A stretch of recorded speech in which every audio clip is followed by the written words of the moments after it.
ભરૂચના બે અલગ અલગ માર્ગ અકસ્માતમાં એક મહિલાનું મોત નીપજ્યું જ્યારે એક વ્યક્તિનો આબાદ બચાવ થયો। જાડેશ્વરથી માનસનગર સોસાયટીમાં રહેતા શરત હેમરાજ કાચાના પત્ની દીનાબહેન ગતરોજ સાંજે પોતાની એક્ટિવા લઈ તવરા રોડ ઉપર ગોલ્ડન સ્ક્વેર તરફ ઘરનો સામાન લેવા નીકળ્યા હતા। તે દરમિયાન નર્મદા કોલેજ પાસે પૃથ્વી ટ્રાવેલ્સના પાર્કિંગ સામે પૂરપાટ ઝડપે ધસી આવેલ હાઈવા ડમ્પર ચાલકે એક્ટિવા સવાર મહિલાને ટક્કર મારતા અકસ્માત સર્જાયો હતો। આ અકસ્માતમાં ગંભીર ઈજાઓને પગલે મહિલાનું ઘટના સ્થળે જ કરુણ મોત નીપજ્યું હતું। અકસ્માત અંગે સી ડિવિઝન પોલીસે ગુનો નોંધી વધુ તપાસ હાથ ધરી છે।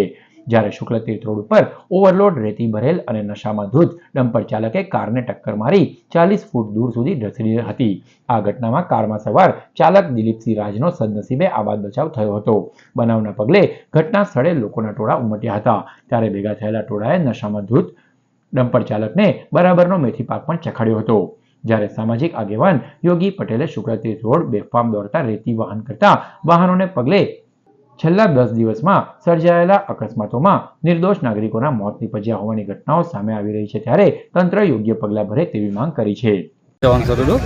શુક્રથી મંગલેશ્વર લીધની વચ્ચે મારી ગાડી ક્રોસ થતી હતી અને ડમ્પરવાળાને મારી ગાડી જોયા વગર મારી ગાડીને એક્સિડન્ટ કરી સીધી અંદર નાખી તરસુડી ઇન્ટરસિટી લાવ્યો।